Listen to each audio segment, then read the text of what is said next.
Hey everybody, Todd here. Got my friend Mark with me and Hello. Mr. Gordon. Looks like we're having some freaking difficulty again. I have 4 viewers, so someone's watching. Yeah, I don't get what's going on here.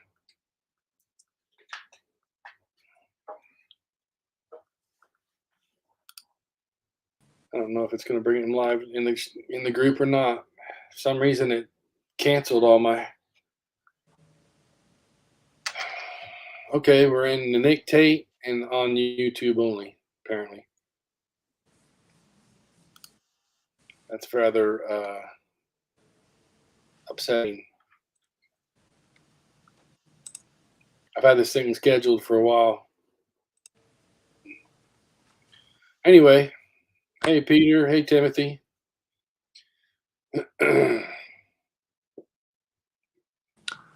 I see the YouTube one. I'll respond to comments there if you want.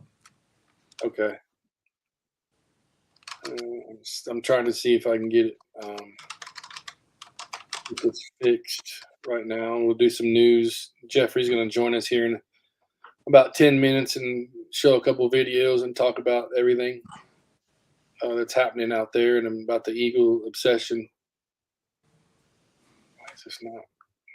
Did you want me to set up an announcement on props to go over to the YouTube page? Yeah, please. Thank you.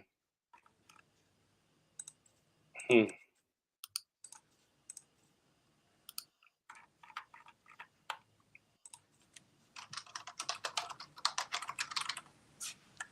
looking through the groups right now to make sure I can get in there. There it is. It says it's connected.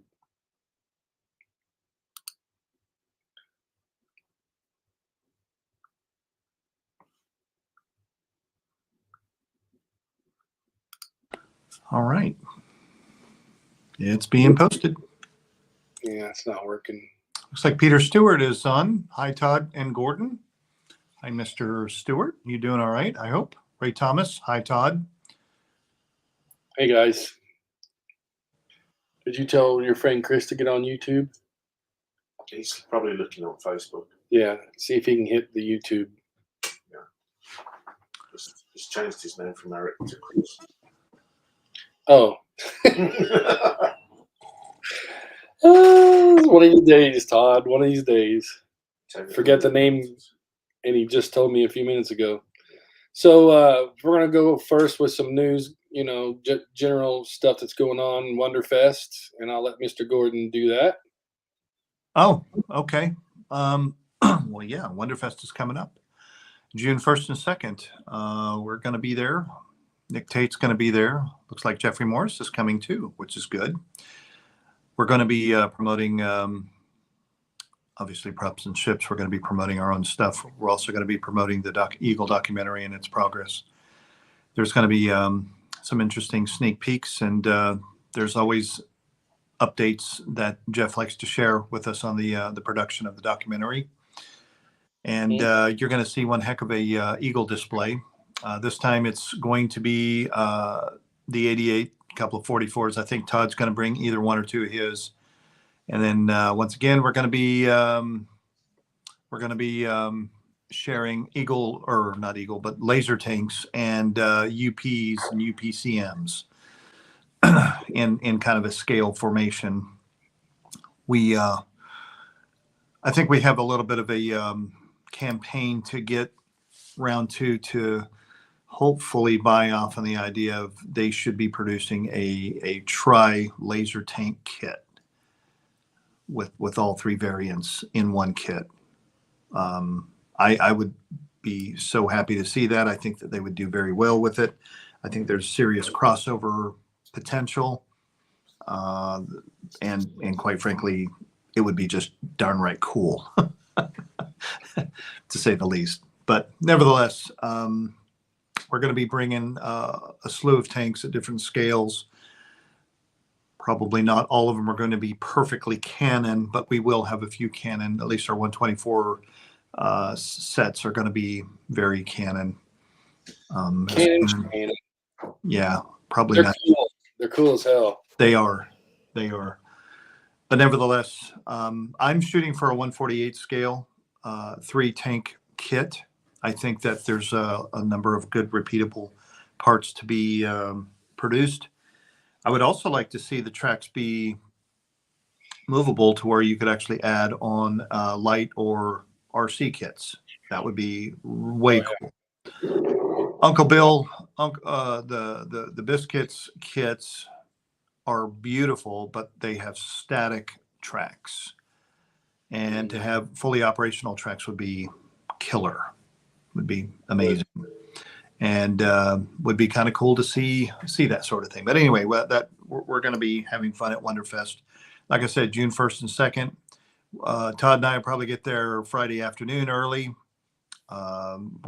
We have to set up and whatnot. I think there's an early bird that you can purchase, early bird ticket that you can purchase. Yep. And then we're going to have a good time. There was record numbers last year. We believe that there's going to be even further record numbers this year. And despite some of the renovation silliness that's going on over at the Crown, it's sure to be a huge hit. I'm thinking it's going to be over 1,000 entries, and it's going to be an amazing show. Yeah, there'll be some good foot traffic for everybody. We'll take some. I keep saying this every year, but I get caught up in the busyness of Wonderfest, and I'd like to take some videos of that place. The dealer room and the other rooms, so people can see what's going on there. Well, we'll see what happens, Mr. This guy's going to be there. Tim Sittler. Yep, Tim's going to be there. So is this guy. Hey, Jeff. How you All doing? right. Right. It's all done. All right. I'll talk to you soon. Okay. Okay. Okay. Good interview session. Thanks. Sorry. Okay. Bye-bye. Hey, Jeff, you are live. Oh, hey guys. I brought you on before you were ready, I guess. Yeah, I was. Yeah, it's okay. Wrapping up a call. All right. How are you guys doing? Good. Good. Mark with me today. Oh, hey, Mark. How you doing? We've been trying to meet at least every week or every couple weeks and do some repairs on models and start building models, and thought this would be a good day to do it. That's a big ultra probe. Oh yeah, that's Yeah. Well, yeah, that's cool. studio scale, I guess is what you would call it. Yeah, that's cool. Yeah, that's awesome. So, yeah, I just got the what was it? Brand this you got this one. Oh, the ultra probe. The ultra probe down there. Yeah, from Bill. Yeah, from Bill. Yeah. Yeah, from Bill. And then of course you got the this just came in last week actually, so which was cool. I like the way you did that with the black. Oh, thanks. Yeah, I It's thought that was kind of cool. Nice. Yeah. Now I'm jealous. I was treating it like a piece of art, as opposed to. It does look like a piece of art now. Yeah. It certainly is for me. So, did you get a chance to show those videos yet, or did you?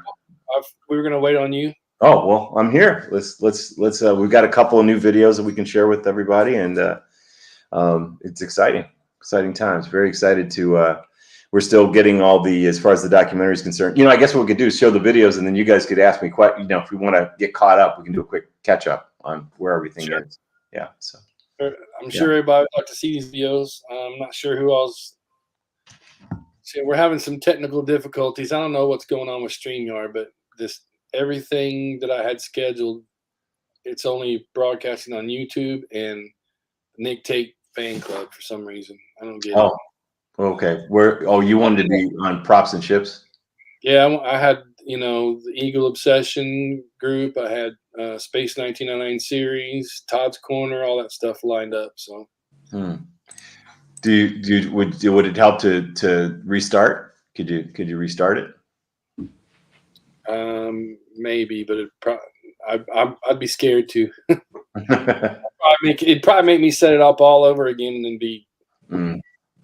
I'll make sure it gets posted in the groups afterwards. Okay, so this will get recorded. Yeah. Yep. Okay, great. So let's check these videos out that Jeffrey and his friends have put together for us. You want to back that up. Sorry, guys.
So that was a little brief video of the places the Eagle Obsession is filmed so far. Mm-hmm.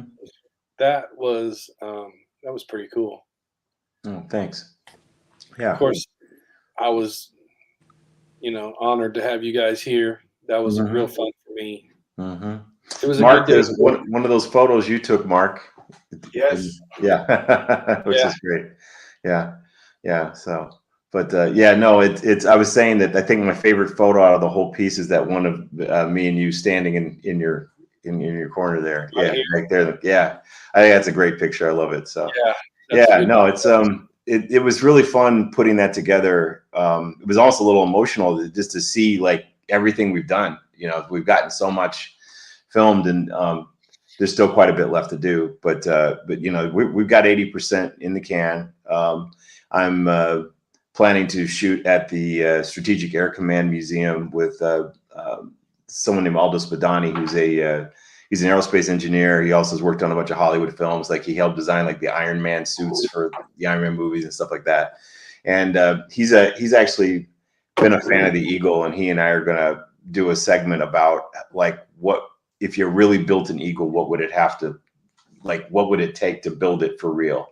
And what's the difference between like a real aerospace design of something like this versus the one in the show? And it's going to be kind of a fun discussion. We're going to do that. And then that mirrors what you saw the kids, you saw those kids that I was working with I got those kids. I have a background in education. I used to work quite a bit with science outreach, worked with NASA previously, stuff like that.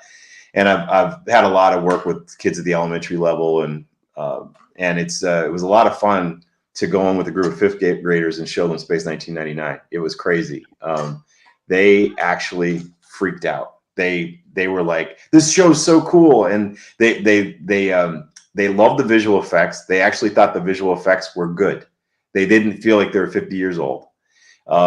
They loved the design of Moonbase Alpha. All the pad, the landing pads, all the stuff. They went on and on and on about all the infrastructure of the Moonbase. It really showed me that if someone did like a realistic sci-fi show about a moon base right now, I think kids like them would eat it up. They would eat it up, So it was really interesting seeing something from 50 years ago through their eyes. They were really fascinated by what people thought the future was going to be like. Right. That was very interesting for them, and it's something that doesn't get talked about a lot in their generation anymore, right? When we were kids, there was a future out there for them. They don't see the future the same, or if there is a future, they see it as being potentially negative, right? That kind of thing. So seeing that optimistic view of the future and everything, it was really, really cool. So the kids loved it. They just really, really got into it. So then I had them do a project where they kind of broke down and figured out the parts of the Eagle. And then they also started designing and building their own little Eagles, which was great. And then I surprised them at the end by giving them each a 14-inch model kit. That was classic. Which was really cool. And, half the group was girls, and they were just as into it as the boys. So it was really cool. So some lucky kids. Yeah. That was a good call. Oh, thank you. Yeah, I was really excited that Jamie Hood and the guys over at Round 2, they were able to scrounge them up for me and get them shipped over to me in time. So it was a last minute thought. I was like, you know what? I should give these guys an Eagle. Because you think about it, it's like, because I thought about like giving them a poster of it or something like that. I was like, well, first off, they're kids at an engineering school, right? Like the STEM magnet school. I'm like, they need to have something that they can actually sink their teeth into. So I was like, if I give them a model kit, they can actually put that together with their family, or it's something that they can actually, have a challenge and build it. And then it's something they'll always remember, So I'm pretty excited about that. Yeah. Is there going to be any follow-up with the teacher and the kids?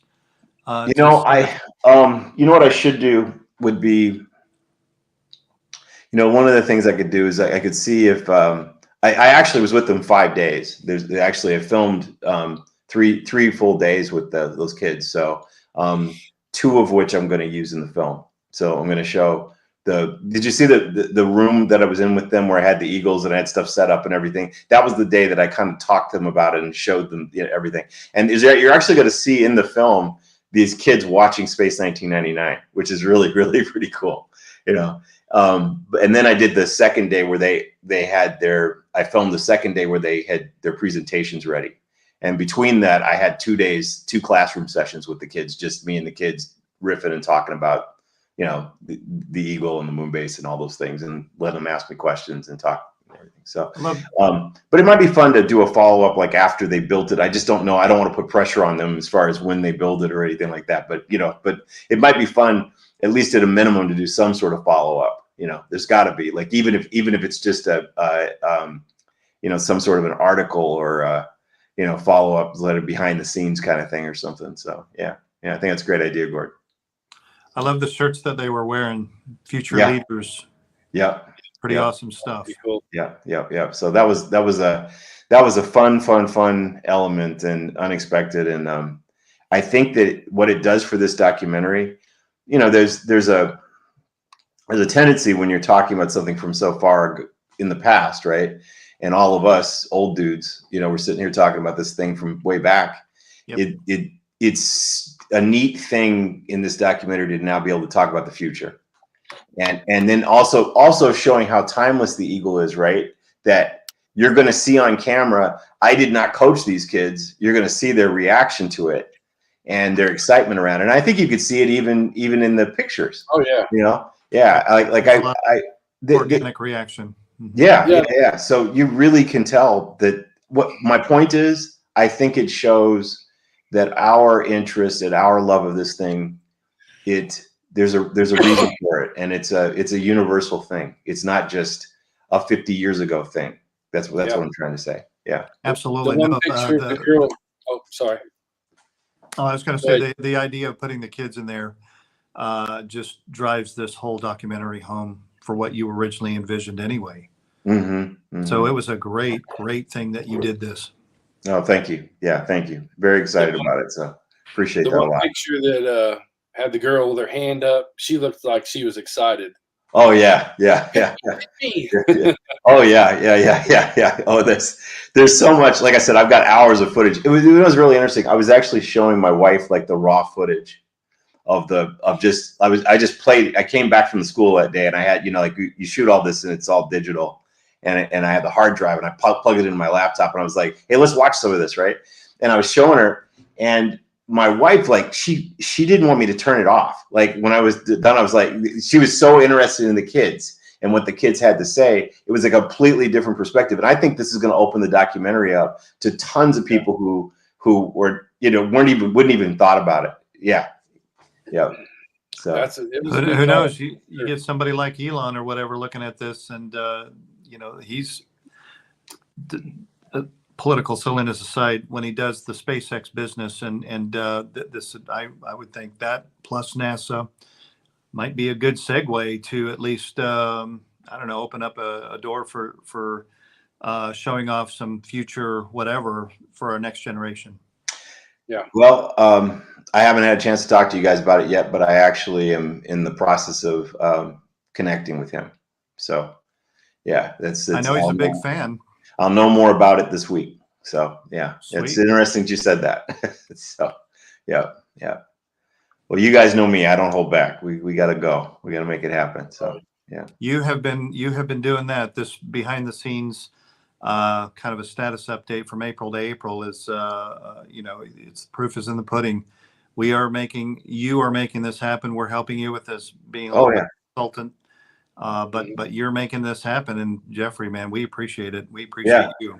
No, and it is a we. You guys, I couldn't do this without you guys. So you guys have been like instrumental in helping this. Both in terms of just logistically and helping me with the feedback and being able to just be a sounding board, or just even a shoulder to cry on in the pain of trying to make the whole thing happen.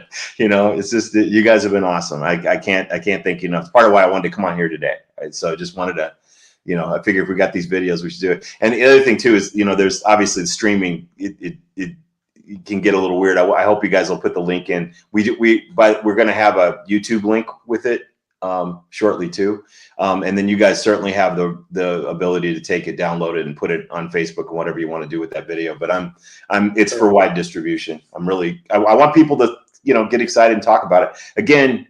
Well, you know what? Let's watch the other video. You want to talk about the other video? Yeah. Okay. We probably watch the other video. Yeah, then we'll talk. But it's pretty cool. Ooh, you're gonna want to turn that over. What is going on here?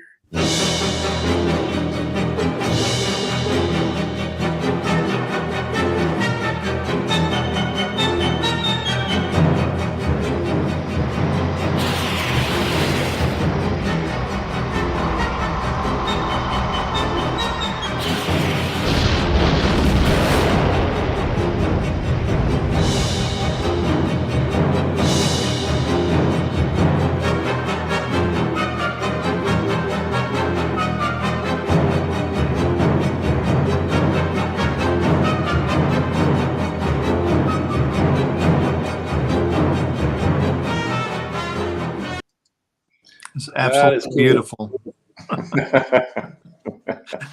Well, but I mean, as we were kids, that's exactly what we would do. We would take, the good guys versus the bad guys. Yeah, that's blow them hawks up, man. That's what I literally, like I said, it wasn't supposed to be a scene from the show necessarily, right? I wasn't redoing it. I was going, when I was a kid and I watched war games, that's what I saw in my head. Right.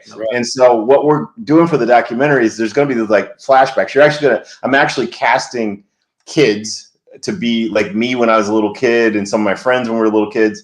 And we used to play Space 1999. We did, right? So what I want to do Absolutely. is I want to show the kids playing with their Eagles and Hawks, and I want to show the battle we saw in our heads, right? That's what I want to do with this. So it's not about being, like you said before, it's not canon. I'm not trying to redo canon of the logistics of the battle in that episode. I'm trying to say Eagles and Hawks fighting each other is really friggin' cool, and I want to use today's visual effects capability. Another thing too, it's like I know you guys shared some of this, and one of the things I really want to convey to everybody, obviously we could make the special effects go way faster, and we could make it look like a J.J. Abrams Star Wars movie from nowadays, right? Yeah. I will not do that, and that's the thing. What I was trying to do was I was keeping the reason why the ships are moving the way they are is because I was trying to make it feel like it was from 50 years ago, right? And 50 years ago, there's no way you would have had the ships going, you know what I mean? It's like sometimes in these new movies and TV shows, the visual effects, the spaceships fly by so fast you can't even see them. I don't even know what's going on, right?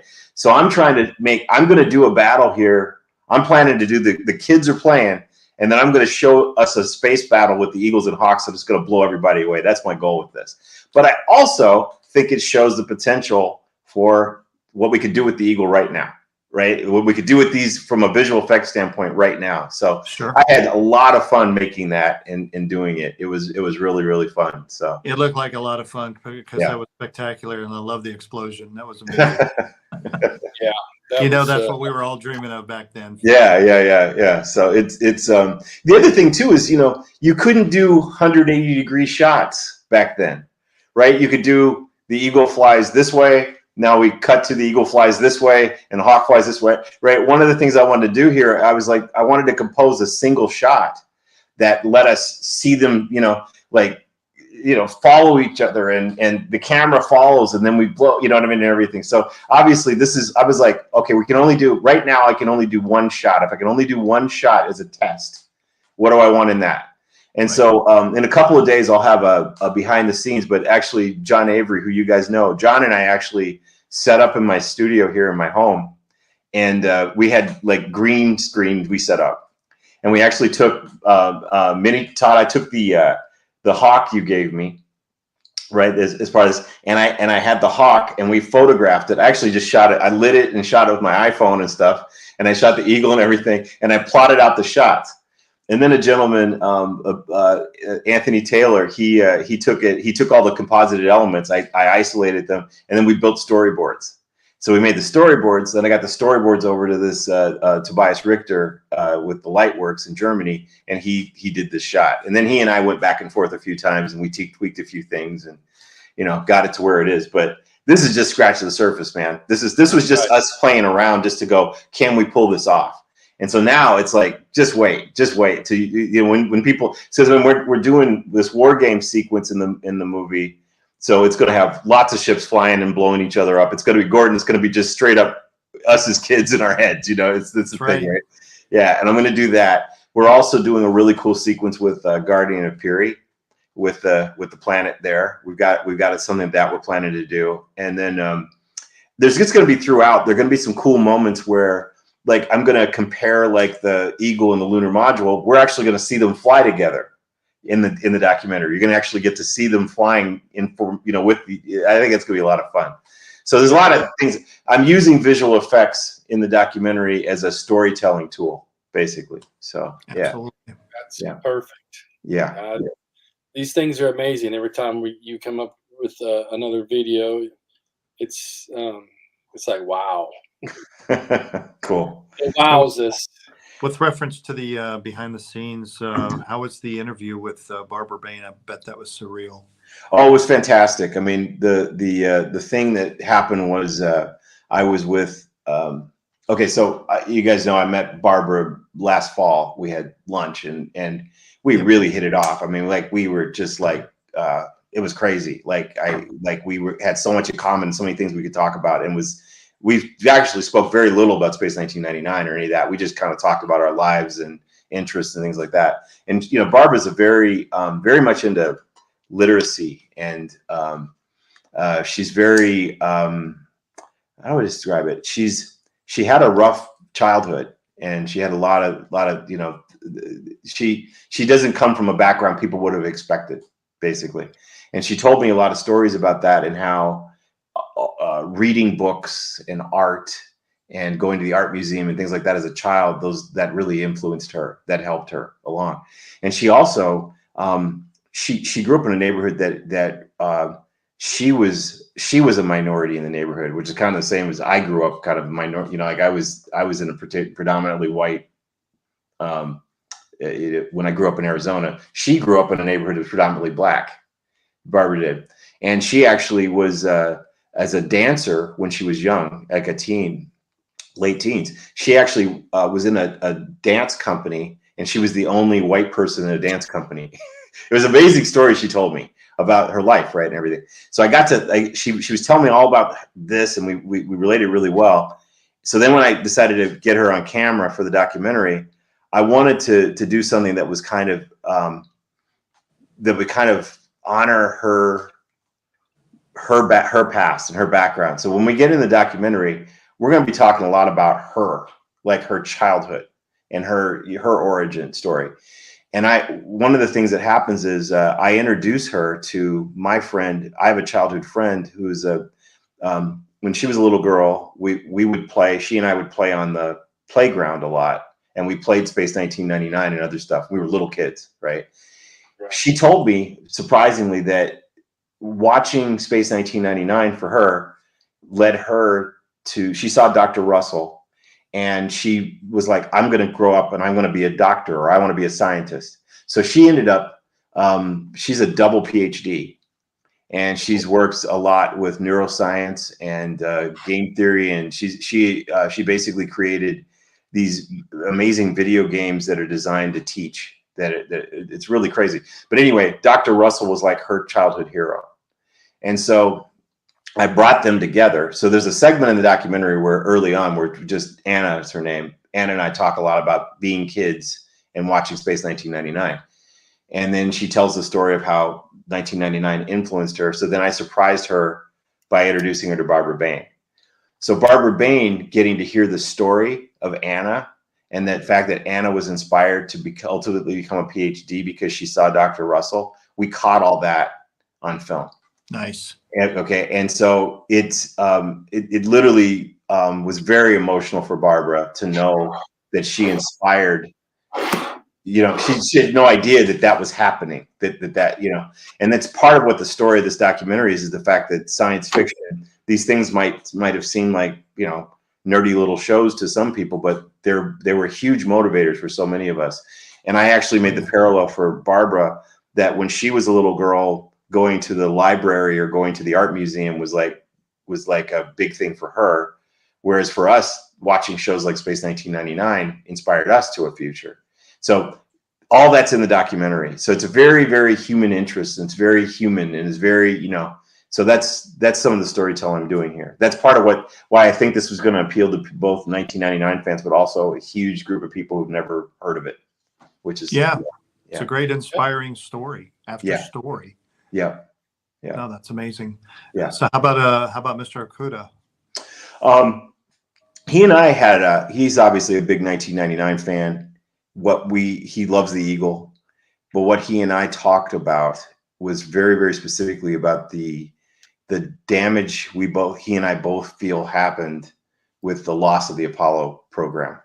That when that was canceled, and we ended up with the space shuttle and space station and so on and so forth, and nothing against all that, it's great, but we both believe that there was a much more inspired future out there, and that didn't happen, right? And it set us back. It set us back in terms of science literacy. It set us back in terms of, you know, as a culture, having a cultural understanding of science and that sort of thing. So he and I got really deep. This is kind of the darkest part of the documentary, is the conversation Michael and I have. And it's a very, we talk a lot about, you know, flat eartherism, and, you know, the fact that there are all these people who don't think we went to the moon now and everything, right? And how we're kind of going backwards in a lot of ways. So this is you know, you when you tell these stories, a story like this, you want to go on a trajectory, you know, so you go up and sometimes you go down, right? And then you go up again, right? Right. And so, so I think that Michael's part of the documentary is where we're going to get kind of serious, and we're going to talk about, the pain of some of these things that happen. And it was a great conversation. I think people are going to really get into it. And we got to have the conversation at a place called Global Effects, where they actually make a bunch of the spacesuits. Pretty much any spacesuit you see in a movie, they make it at Global Effects. And then also, we actually stood in a mock-up of the lunar module. You can see it in the photos in the behind the scenes, where this mock-up was used in First Man, and they used it in For All Mankind and all those things. And Michael also talks a little bit about For All Mankind, and how For All Mankind as a series shows this other alternate reality that we kind of closer to what we thought we would grow up to be. I thought we'd be a lot further than what's even in For All Mankind, though. So, Has the Space 1999 inspired him, the Eagle? I don't know. I don't know if I would say it specifically inspired him. I think that he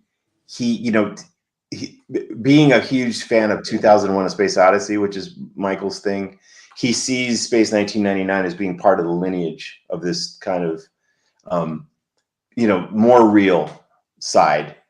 As far as the grounding of the design and the grounding of the technology, that sort of thing. So. Sure.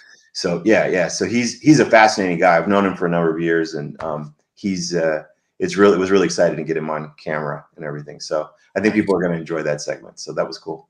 Yeah. So it looks like Peter Stewart has a question. Oh, Jeffrey, yeah. would you show the sequence to ITV as a proof of concept? Yes. It's just to be blunt. Yes, absolutely. I'm making this documentary because I think the documentary is a story that needs to be told, and I'm super excited to tell the story. And the story to me is really about, again, this future that we all thought we were going to have. That's what it's about, right? And the Eagle is the vehicle we use to tell the story as an anchor, right? But the idea ultimately to me is that I want to show ITV that there is an audience for this story, right? And that the idea of, whether we call it a reboot or where I'm headed is, it's funny because I don't want to say too much about it. Let's put it this way. I'm thinking about how you could reimagine Space 1999. That's the term I'm going to use. You could reimagine it in a way that could work for contemporary audiences, but not in the, I'll be very careful, not the way that a lot of reboots and remakes have been happening in the last 10 years. I don't want to do that, okay? But I do think you also have a responsibility to new audiences just as much as you have a responsibility to the old audience, right? So, but I don't think you want to gut, aspects of it that worked. Let's put it that way, So, yeah. So anyway, being careful with what I'm saying, I absolutely imagine pitching this to ITV again, now that I've had this experience of, traveling around the world, talking to all these people, seeing the kind of interest that's out there. There's absolutely an audience for this. There's absolutely a new audience for this. Sure. There's a new audience for this. And I saw that new audience in those fifth graders, right? And I don't believe if you do a reimagining, that it needs to be some gritty, dark, horrible thing. I think you could make something that's very inspiring and very positive, and something that young people could watch too. That's what I'm thinking. Yeah.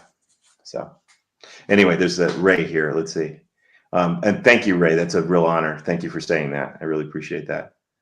Yeah.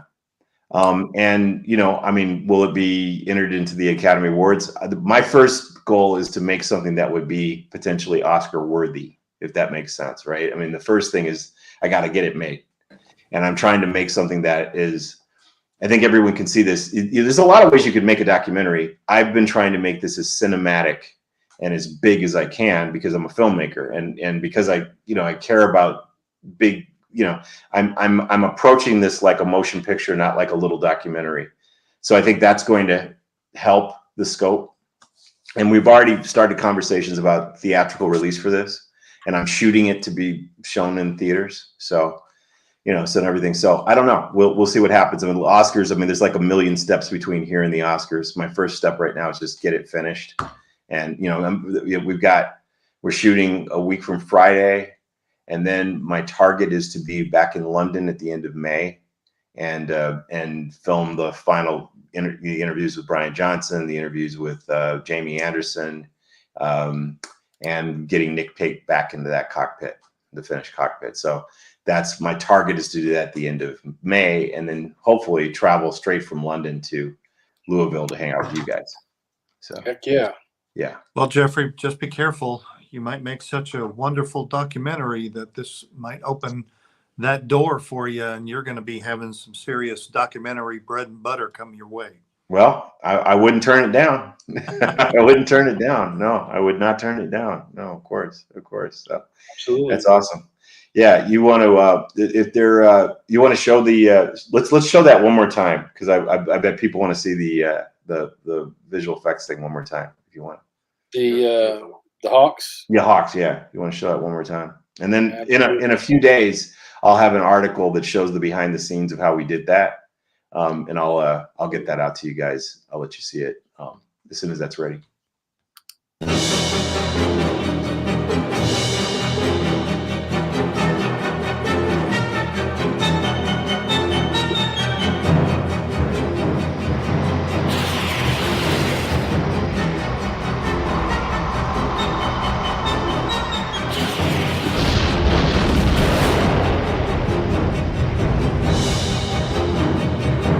It was too easy.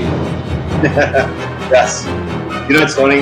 I almost put in quotes, "It was too easy" in that video. Like I almost did that as like the title of the video was it was too easy, but yeah, we'll save that. But It's like a dream. yeah. So, but that was a lot of fun, and I got a hats off to Tobias on that explosion, man. That explosion's awesome. Yeah. It's so cool. It sure It's was. so cool. You know what I mean? It's like it just you can feel it. Now the other thing that I want to say about that shot is part of what's really important to me is that the attention to detail, right? Like, did you notice that like the beam, when the laser beam shoots out, you can see the glow of the beam on the eagle, but you can also see it. If you look at the Hawk that's to the right of the eagle, screen left of the eagle, you can see the laser beam, the light of the laser beam on that Hawk. Like, there's all these little details, and that's the kind of stuff you just couldn't have done 50 years ago. You couldn't have done it. And so, but again, I'm trying to approach this like, what would Brian and those guys have done if they could have, and they'd had access to computers? Not, oh, how do I reimagine this so it looks like a video game from nowadays? So yeah. So That was awesome. It was awesome. Thank you. Yeah. Pretty cool. All right. Well, I want to make sure if there's any other questions or anything anybody has, or anything else people want to talk about. I'm happy to talk about it. So, Was looking at some of the comments on the page here. Mr. A. Dudley Buchanan says it was very impressive. Yep, there's Nick's. no, it probably won't be an IMAX, man. It's like we're not. I'm not laughing at you, Nick. I'm just thinking, like, I'm just trying to imagine what that would take. It's like we would have to have cameras that it's completely different cameras and everything to do that. But no, it's not. It's not IMAX. But something. I mean, who knows? Maybe if we get lucky and can make a space, a Space 1999 reimagined movie or something first, right? Maybe that could be IMAX or something, right? Maybe that could have some kind of thing. That'd be cool. Yeah. The whole thing that we're thinking right now is hopefully this is gonna, and we're pretty sure it will, open some new avenues with ITV. Yeah. Well, one of the things I'm working on is I'm trying to put together, from a business standpoint, I'm trying to put together a big deal over in England just for a bunch of production work to really be able to, get a base of production at Pinewood Studios to do a bunch of other projects and everything. And so I'm working with that company, Machinarium, which you could see some of their in the behind the scenes video. When we rebuilt the Eagle and put it together in May, I'm hoping to invite some of those people over, invite, Oh yeah. And Andrew, there's no, I would, if I, let's put it this way. Even if I reimagine the thing, it would be based on year one, and it would just be as close as we could get it, and everything. So, yep. Absolutely. Yeah. You got to make sure main mission is huge. Main mission is the place, right? Huge. Yeah, exactly. Yeah. And then the Commander Jeffrey Morris office. Oh, Yeah. Did I ever tell you guys I wanted to I was trying to convince my mother to make me a Commander Koenig outfit when I was a child.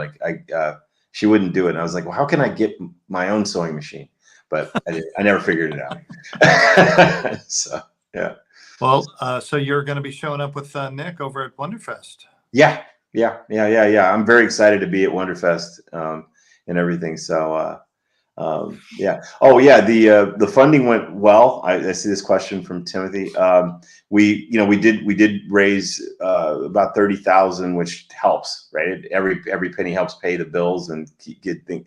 And actually, I had a number of people come to me, and they're still coming to me after wanting to contribute to the project. So I think what we might do is put the Indiegogo back up at the end of this week, just to have it there, And if people want to contribute and help the production, we'll take any contributions anyone wants to give. I've got some wonderful emails from different people around the world, people I've never met, but who have seen the project and are super excited about it and want to help. So I think we're going to put the Indiegogo back up. But I am making progress with investors. It's getting better. We're steadily working on it. And it's an everyday thing. It's a constant battle. Documentaries are hard. There are a lot of documentaries that people are financing them personally, which is part of what I've had to do on this, in addition to the contributions, But luckily, I've got a great partner. My wife believes in this too, and we're keeping it moving. But you can see what we're pulling off. So. Oh yeah. Yeah. No, it's amazing stuff. Yeah. Another one of the better photographs that I've seen you in during the making of is when you were over in Denmark with Jan. Doing the 25-foot eagle. Oh yeah. That was some amazing stuff there. It was amazing. I actually, now that he's painted the spine, I kind of want to go back, but I'm not sure how. I don't know. It's no matter what happens, I want to at least stay engaged. I mean, Jan's great, and he and I have become friends, and he's such a good dude, and. Very, very, was very, very honored to be able to include him in the doc. No, it's awesome that you did. Yeah. So I can't tell who this is, but they're obviously in Germany. I mean, it's in our model. The model for distribution is to get this everywhere and around the world. So it's not just a North America or England thing. It's going to be worldwide. I think there's no question it'll be released in Germany. As a matter of fact, considering that our visual effects are being done in Germany, I think we should try to have some sort of special showing somewhere, or special showings in Germany, a couple places maybe. So I absolutely want to do this in Germany. So yeah, because if there's not, there's going to be bootlegs out there. Right. Yeah. Yeah. I want to make something good enough people want to bootleg it. But That's right. So, yeah. That's almost like an honor there. Yeah, exactly. Right. It's like if they're bootlegging it. Yeah, exactly. Right. If it's that good, if it's good enough that they're bootlegging it, we're doing something right. Right. That was Ekmar from Germany. He just okay. Oh, who? I'm sorry. Who? Ekmar. Oh, Ekmar Brand. Yeah. Yeah. Okay. Hi, Ekmar. Yeah. Yeah, he definitely runs. I think he runs one or two of the Mond Basis Alpha 1 pages. Mm-hmm. Okay.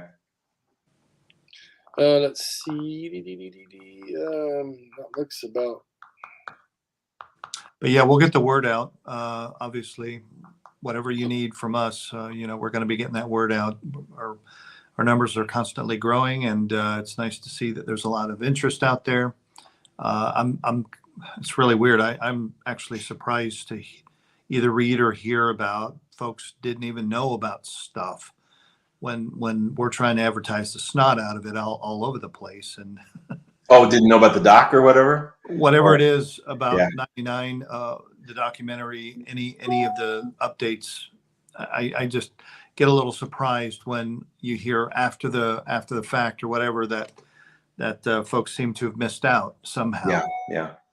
Well, the cockpit, answering Nick here, the cockpit's been complete since February. So, our big thing right now has been just trying to figure out, like, can we build more of it? It's been an investment issue. It's like, do we want to build the whole thing, or, it's, well, how much do you need for the documentary, whatever, but the cockpit's finished. It's amazing. It's beautiful. You guys have pictures of it.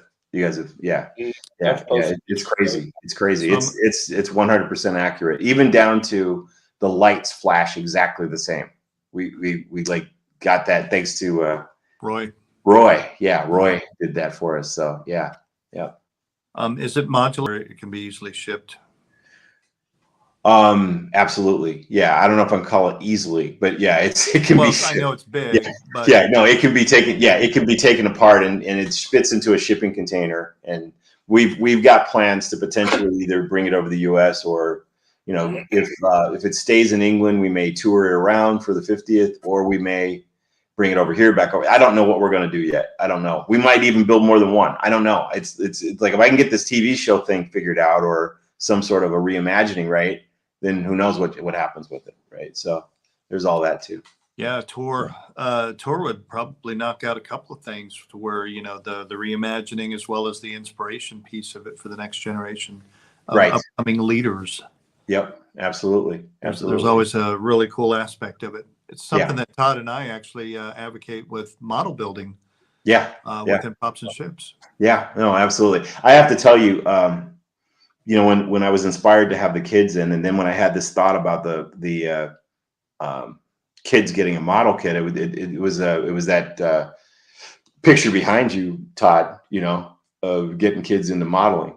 That was part of what got me thinking about that, and it's just, it's like, it's one thing we're sitting around playing with iPads and these mobile devices and video games and things, but like, you're usually building something. I mean, the thing is, by having their hands, you can see it in the behind the scenes, right, and everything. Like, these kids get to hold this, right, and then when they get to hold it, and then they actually, when I started taking apart the various pods in the middle, right, then they got to see that, like, there's a passenger pod and there's a this pod and there's a that. They went crazy over that. What one of the little girls does, she actually, you'll see in the film, she actually made her whole eagle because she loved orange, the middle section orange, because she loved the VIP, and she loved that it was a VIP one. She went on and on about, the important people, when they go to the moon, they go in this thing. So it was just like, it's so cool. It was so cool. Right. It was great.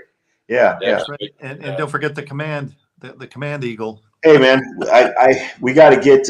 We need. I think Jamie and everybody. We got to clear that up. We got to figure out the final bits and pieces so we can launch that thing, get it going. Because it's, you see it on the Future Dude website. We talk about it. That it's there. So we got to get that thing going. So. The blue and yeah, I've got one here. Oh wow, yeah. Just knowing Todd, he'd get one. Oh, that's awesome. Yeah, Dave built that, didn't he? Yep. Yeah. No, we need one of those. We need those. We got the Future Dude logos and the Alpha. Yep. Yeah, we need it. Yeah. No, it's cool. Yeah.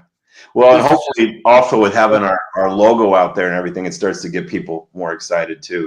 They get to see who we are and what's going on. So yeah, that'll be cool. So yeah.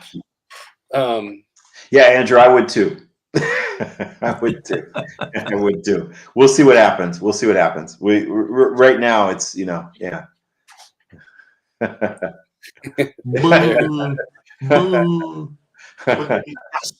to finish Germany. Yeah. Good one, Eric. Yeah. And by the way, welcome, Eric. This is his first time watching. He's a friend of Mark's. Oh, okay. Hi, Eric. He's a friend of ours. All right. Let's see. John, those kids were so excited and engaged. Yeah. John was there with me a couple of those days. Yeah. So yeah. Nice. Yeah. That's awesome. Well, cool. Well, it's awesome talking to you guys. Super excited. I've appreciated the feedback on everything, and I'm glad that people like what we're doing with the visual effects and stuff. I know some of those things are challenges for the purists, but I think we're fairly purist guys ourselves, and everything, right? It's just there's always the challenge of making something, right? It's like it's something to, you guys know what this is like because you actually have built a community. You've built a business around this. It's one thing to talk about something, right? It's another thing to actually execute it and make it. Yep. Yeah, and Absolutely. you know what I mean. And I think doing things like these visual effects and putting together, I try to take into account lots and lots of opinions and perspectives, but at the end of the day, right, we got to do what we think is right. And Right. but that's not barring somebody else from doing it too, right? It's like, hey, if you've got your version, do it. It's like, Right. I'd love to see it. Right. It's great, and everything. So Yeah. So you're always going to have those folks that are sitting in the cheap seats wanting to throw peanuts at you. Yeah, absolutely. But we are results oriented. Jeffrey, you have done nothing but provided us with some results. Oh, thank you. I appreciate that. That's great. Well, I appreciate everybody's help. I appreciate the fact that folks have continued to support us and follow the journey on this, and we will get it done. So that's right. Appreciate you guys. Mm-hmm. Yeah. Okay. All right. Well, thank you guys. I just wanted to stop. Bye. All right, Mark. Good seeing you. Yeah. All right. Cool. See you soon. All right. You guys take care. Yeah. Okay. All right. Bye. See you later. All right. That's a great That update. was fun. That's a lot of updating there. Some good chats there. Yep. So yeah, I was going to probably turn a couple of those videos or kind of cut them up a little bit with reels. See if I can make a reel out of one or two of those. Yeah. That'd be pretty cool. Get the word out, get the hashtag rotation going on. Yeah, it's pretty exciting. I mean, to be a part of this thing. Oh, I agree. So on to Wonderfest. I guess not only is Nick and Jeffrey going to be there, but our exhibit's going to be there. We're not going to be doing an exhibit in our room this time. We're still going to be sticking with the display room. What do they call it? The dealer's room B, I think. Yeah. Once again, despite the renovations that are going on, the show is going to go full blast still. Yeah. In addition to our table, the readers are going to be there, as far as I'm concerned, with their aluminum. Get your orders in. They're setting up a new studio in their new house, or they will be this summer, because they did a little bit of moving, but that's not going to deter them from taking new orders and still fulfilling some lifelong dreams of add-on parts for folks' wonderful builds. Yeah. And they don't just focus on 99. They focus on, or they have some Star Trek stuff, some what was the Wesley Snipes movie? The one where he's a vampire, half vampire. Yeah. I don't get into that stuff too much, but Blade. Yeah. Blade. There you go. There's a number of things that they make for that. Once again, Star Trek, Star Wars, and anything else that you can come up with. He'll make it. It's pretty amazing. I ended up buying. I don't know if I told you this or not, but I ended up buying his grab arm for the 124 scale Eagle. What an amazing feat that was! And I saw it's like he still had it. And I asked him the question: is it available? Is it for sale? And he sold it to me, so I got it. Yeah. Now I'm working out a deal to where I need to get because I am not going to drill no holes in my shoulder pods. I don't care what Brian Johnson says. I ain't going to do it. I'm going to buy me another shoulder pod that I can drill a hole in and set it up static or whatever. Maybe I can hook that into one of my Eagles or whatever. But I'm not going to drill any holes in my Eagles. I paid way too much for them. But another shoulder pod, I'm glad they're modular, so we could do a little shifting. Cool. Yeah. We're going to be selling some stuff though, right? What you got there on the table there, Todd? This is a new I'm add-on. going to go get that grab arm and show it off, but you go through your stuff. this is our display table for the show. We can show what we're doing. So obviously we've got 3 different size Ultra Probe command modules that we sell. This is obviously the 1/24th collector's edition. This one here is the new scale, the 172 that can scale with the 14-inch Eagles. This one's an old, I just wanted to show it. This is the old Small Artworks kit. You got a number of those for sale? I don't have any more of these. Oh, okay. What's the guy in Canada that did the Swift? Alex Dumas. Yep. He bought the rights off the landing pad, the 172 scale for the Eagles. He bought that, and that came with it. So he was able to produce them, but he says he's not going to produce anything anymore. So yeah, I think he's getting out of the business altogether, isn't he? Yeah, pretty much. We have the 148 scale. This is not the actual kit that we have. It's the German Empasche, but it shows you the scale of all of these. Yeah, the kit that we have is actually a little bit more accurate, especially with the paneling on the front end of it.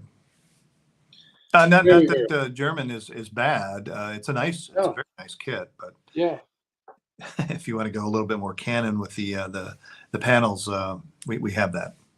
Exactly, and Mike Reeder makes all the aluminum that you want for all these. If you want one of these kits, email me and I'll send it to Gordon because he's the one that distributes everything now. Yeah, I do all the logistics. I suck at shipping. Out to you. Sorry. At least I can admit it. Yeah, I don't mind. I enjoy it. Yeah. Speaking of Mike Reeder, so the new kit, the MPC kit, he makes. By the way, this was made by Augie Gonzalez.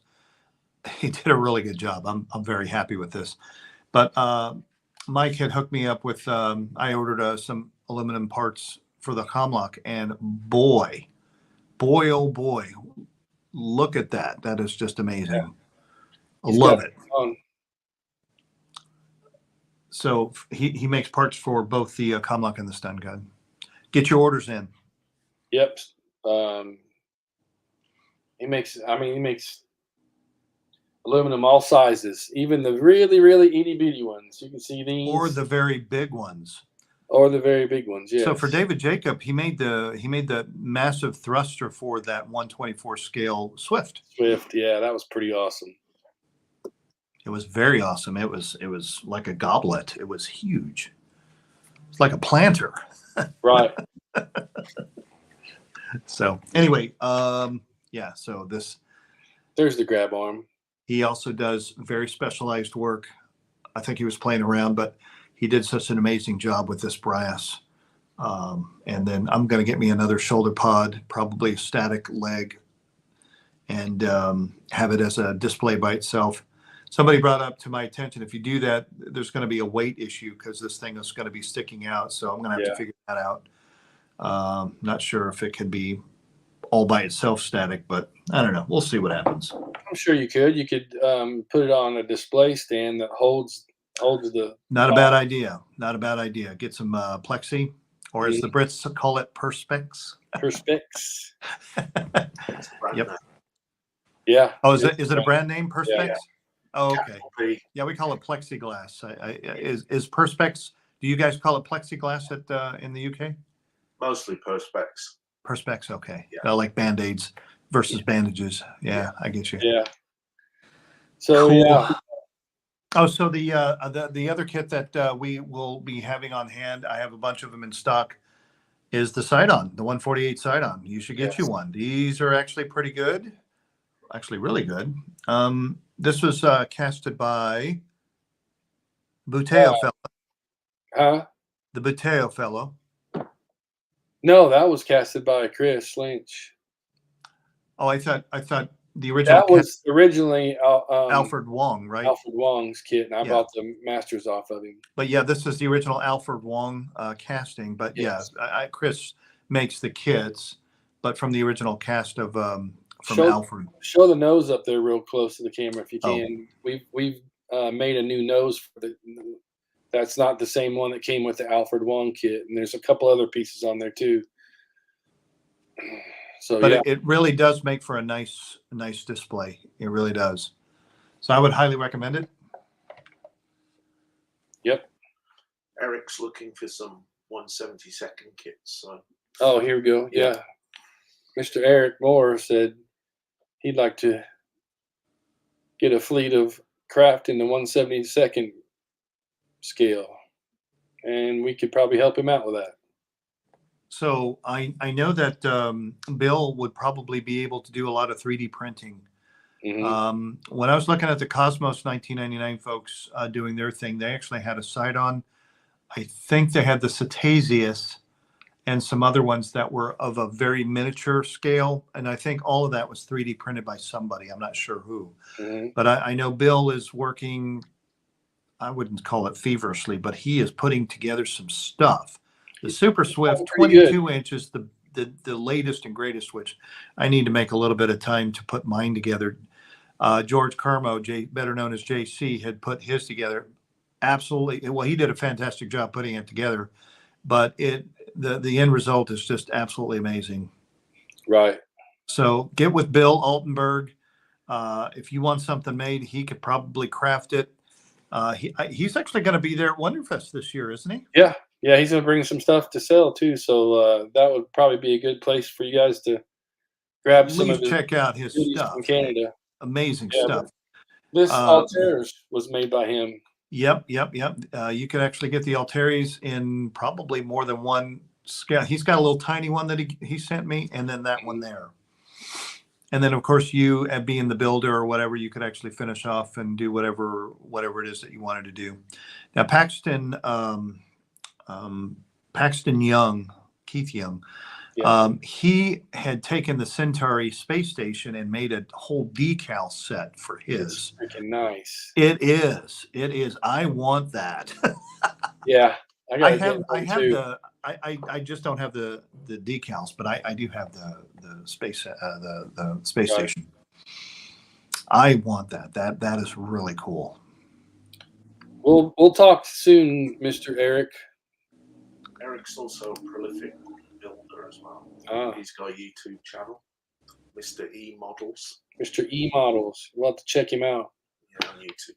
So another thing that I wanted to at least offer you folks out there in the props and ships world is that if you guys are wanting to sell something, hit Todd or myself up. And if you guys, want to sell, then by all means. What was the fellow's name that did the monsters and the characters, some of the characters, the resin characters? Is it Xavier or Xavier, yeah. I forget his whole name, but anyway, he did a lineup of a number of things to include some of Maya's monsters or some of the other Yep. creatures that was from year 2.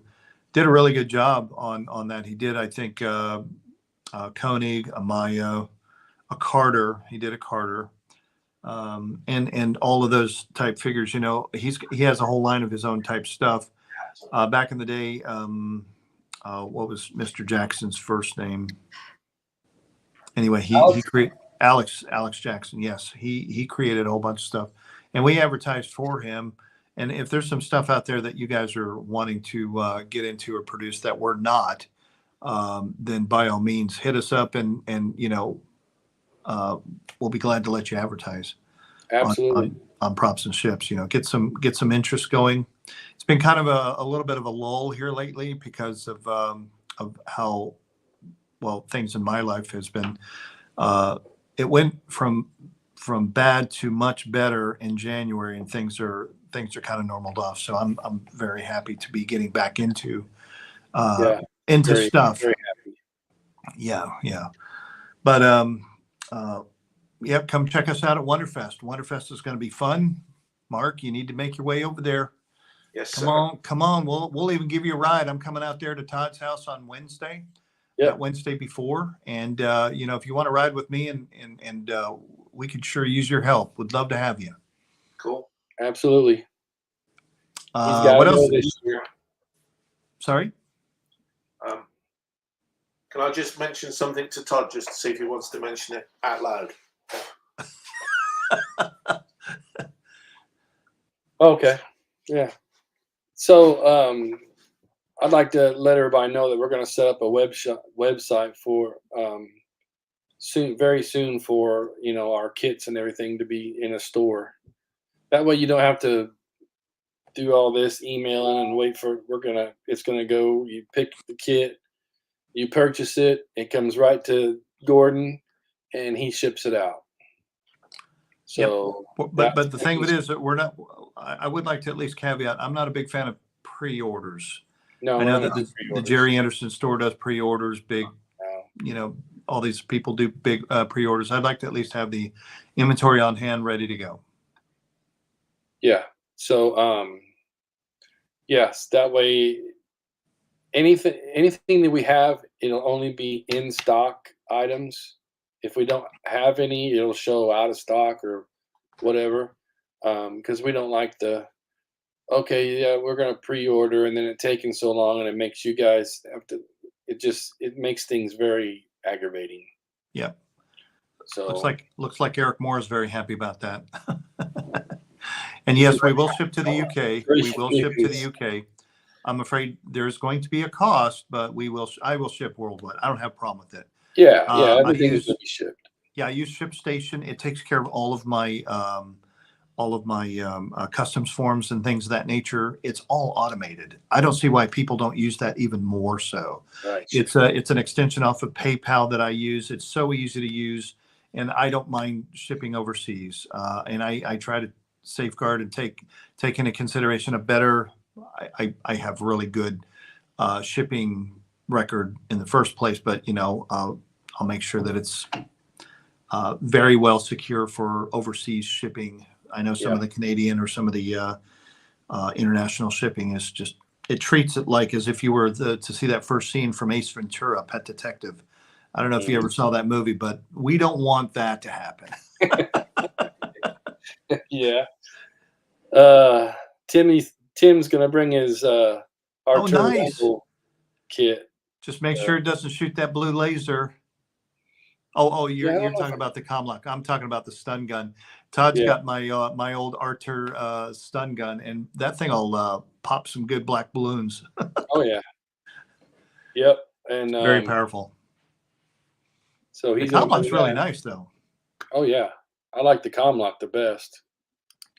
Yeah, Archer did a really good job with the crisp look of the Comlock, even though it's somewhat fragile.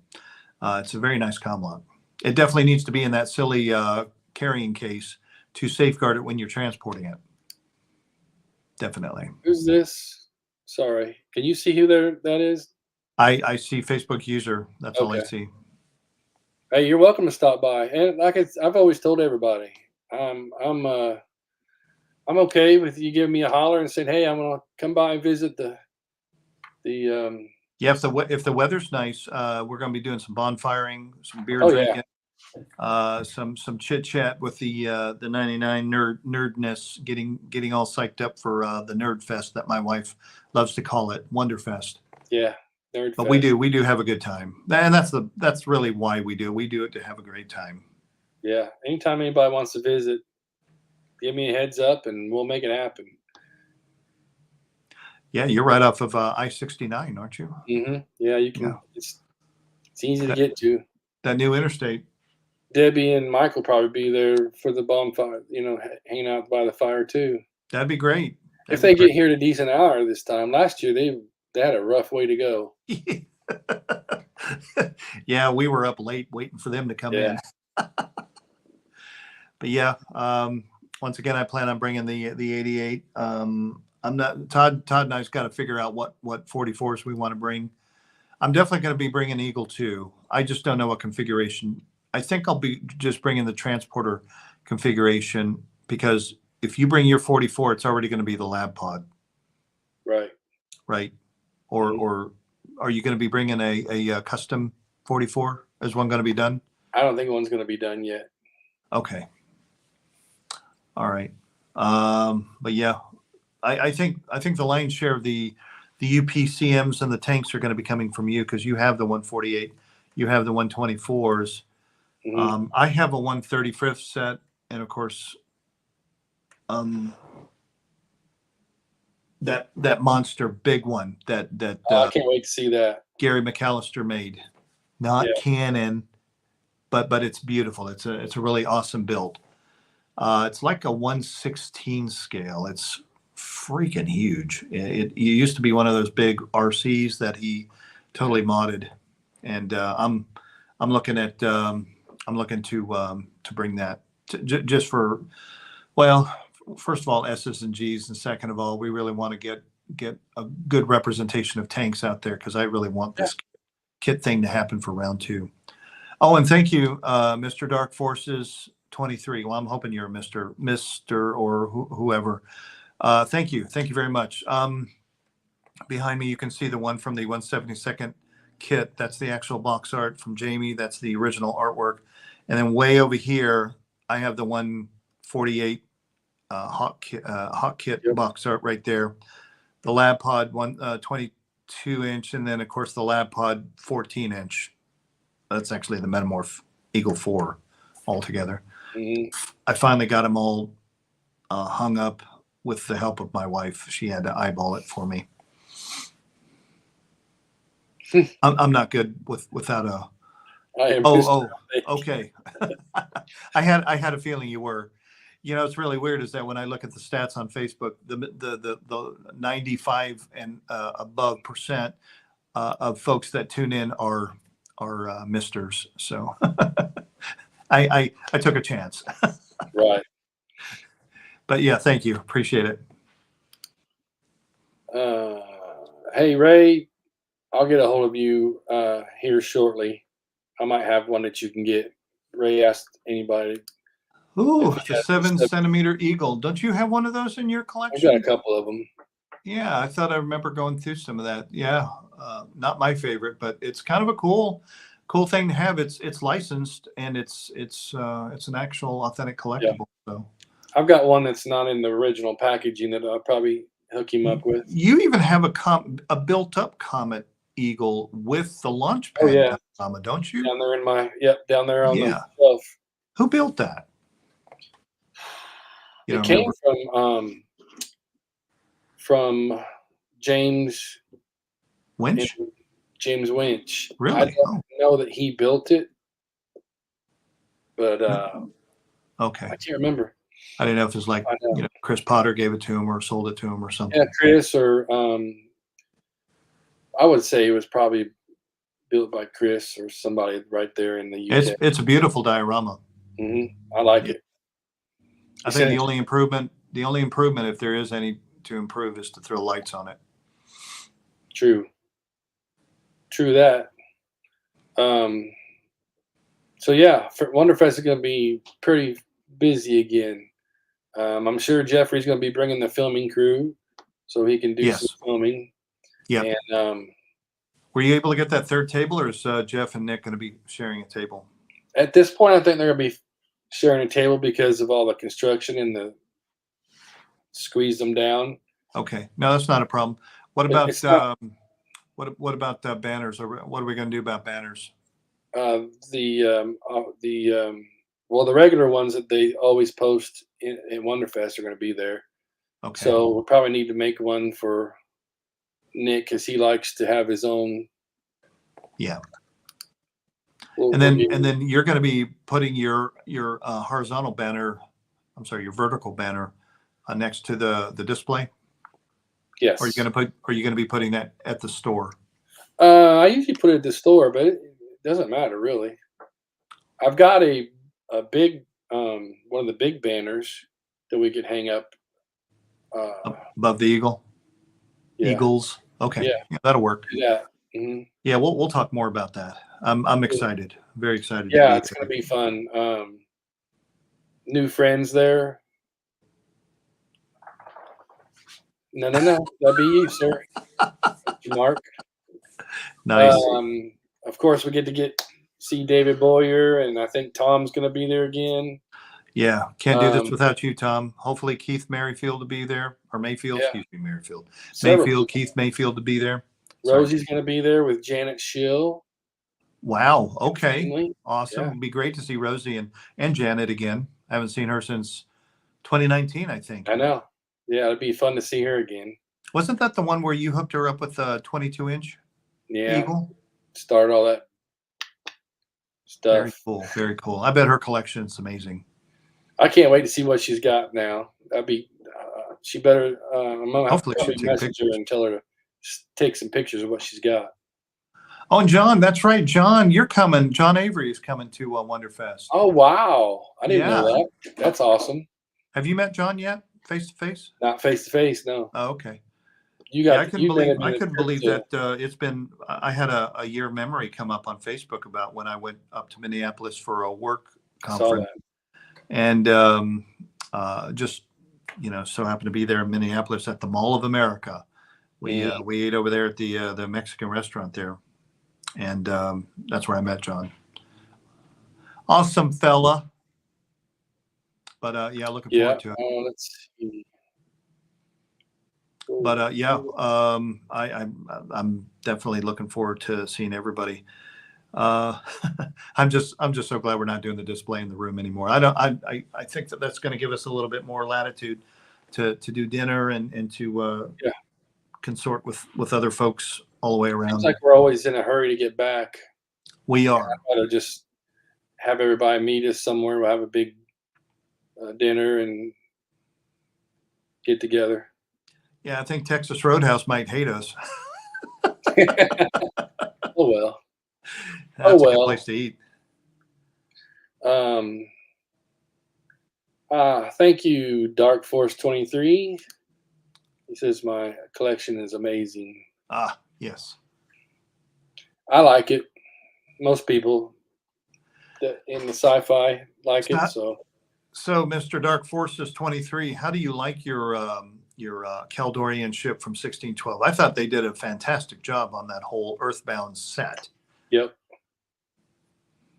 I've got the old small artworks one up there and the time slip Kaldorians. Yeah. Right. All you would need is the Roadstar little diecast, and you have a nice. I almost bought one the other set. day. I was just like, well, well, it does have four legs versus, or 4 feet versus the 3. yeah. And then I saw the hawk, which is really the eagle. Yeah, they made 2 variants of that. Yeah. I have them both. Have to have them in your little collection. It's just little tiny things. They go for a crap load of money if they're in good shape too. It's amazing. Absolutely amazing. All right, man. Well, listen, I think we need to wrap this up. It's oh my gosh, it's almost an hour and a half into it. Good show. Fans and family, I really do appreciate you guys tuning in. This was an excellent update for the documentary as well as the Wonderfest. Is there anything else that we need to talk about with regards to anything past Wonderfest? Now I will say this, and I'm just going to leave it at that. September 13th of this year is going to be the 25th anniversary of Breakaway Day from 1999, 25 years ago. Yep. Isn't that amazing? That is amazing. So, are you going to have any of the posters there? Yes. I'll bring some posts. I'll bring the remaining. I still got like 10 of them left if anybody's interested. And once again, I believe that I still have the open-ended opportunity to produce the original size, which is 24 by 36. It's on superior paper with superior color with our logo on it. Yes, Roberto Baldassari gets a cut. Want to make sure that he gets a cut. He's the man. He is the man. But I also have been working with Smart Press to get these produced with exquisite quality. They're beautiful. Even the little 16 by 11 whatever one that you have there. Yeah. Which, by the way, Cosmos 1999, folks. The Les Gentleman whatever collection. the gentleman collectors of France. I saw our poster in their exhibit. That was nice. Yeah, those That was guys nice. are pretty awesome. At either rate, it's top quality print, and I think that if you want to order one, hit me up, PM me. Did we print one of the bigger ones?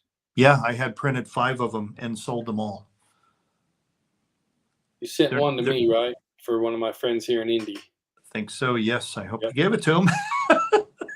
Oh, I think I did. Yeah.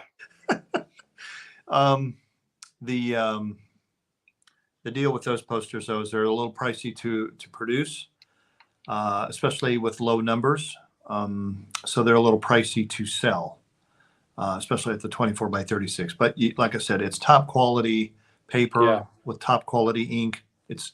And we have the full resolution PDF with the logo on it. Right. And Roberto has been gracious enough to let us produce some, but like I said, he does get a cut. Yep. He was very gracious. Yep. He doesn't let just anybody do that either. He's very we're very protective of those. Yeah. protective of They're his, not going anywhere. nope. But nevertheless, we want to at least make the offer to those folks. Once Wonderfest has come and gone, I do want to at least make a commitment to you fans and you family folks out there in Props and Ships land that we will start advertising a little bit more. The store is actually going to probably provide a little bit more of an opportunity for folks to get on there, but we want to make more of a commitment to get inventory in there to have things produced so you guys can buy them. Like I said, there's been a lull, at least for the last year, due to some personal things that have been going on for both Todd and myself. But things are on the upswing now, so we can actually get back on track. I think after Wonderfest is going to be a good chapter in our lives to really start opening up some stuff and getting that store Going to going. make some changes on people we deal with to get more things coming. Right. Yeah, great show. Absolutely. All right, guys, my Kudos. wife is bugging me. We got to go grocery shopping and do some Sunday stuff. Tell her I said hi. I sure will. All right, guys. Marcus, good to see you. Thank you. Finally get to chit chat with you a little bit. And thank you so much again, Todd, for being my partner and to have a great show. Thanks, man. Have a good one. An honor. Cheers. Cheers. See you.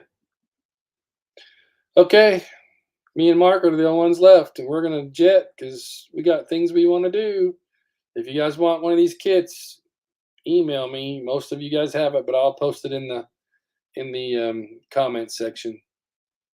Let us know anytime. Email us, call, whatever you want to do. Get a hold of me.